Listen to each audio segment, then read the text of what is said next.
I was going to do like a walk-in from either side, but the mirrors on either side are really not helping the illusion. Hey dudes, how's it going? Welcome back to another video. In today's video, I have got a little thought-provoking challenge for you. So do you ever find yourself just desperately fixating on something that you so want in your life?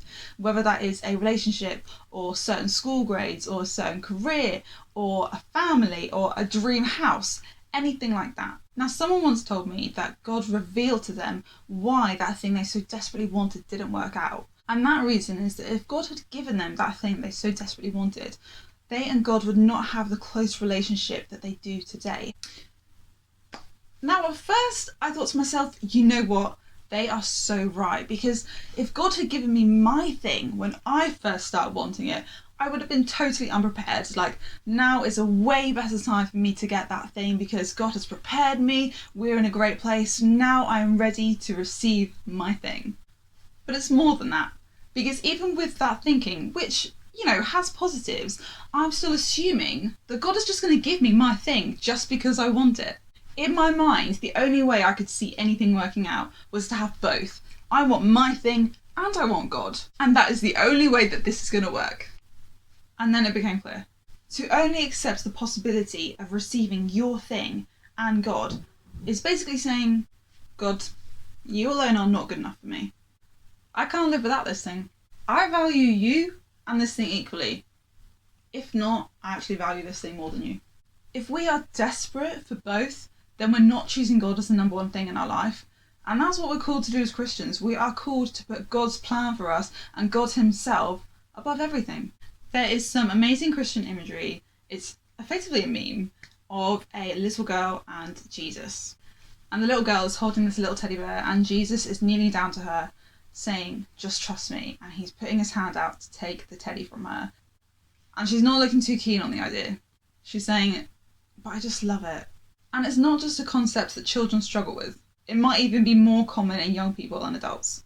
Now, the thing about this imagery is that Jesus actually has one hand behind his back with a huge teddy bear, which is clearly so much better than the one this little girl has. But when we're the little girl in this imagery, we can often just feel like God is trying to steal our joy. We poured so much of ourselves into something, we love it, we have this great desire. What's wrong with having a desire for a nice house and a secure family and a relationship? Why is God trying to steal my joy? The basic fact of the matter is God doesn't want to steal our joy. The thief comes to steal, kill and destroy. Jesus, God, he is our good shepherd and we are the sheep, and he wants to provide for us and care for us. God brings us life and brings it to the full.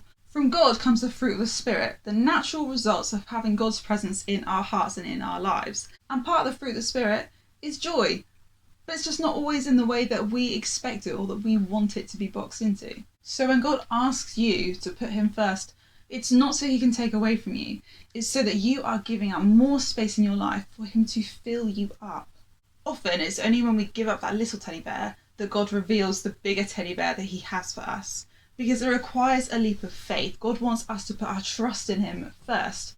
Because if God was to reveal the bigger teddy bear first, there's no trust in that. We would find it easier to give up our little teddy bear because we can see the bigger reward and the bigger provision coming. But God wants us to put our faith and our trust in him and give up our little teddy bear just because we know his character, we know he's got good stuff for us, and that should be enough. When you receive something, you receive it with open hands.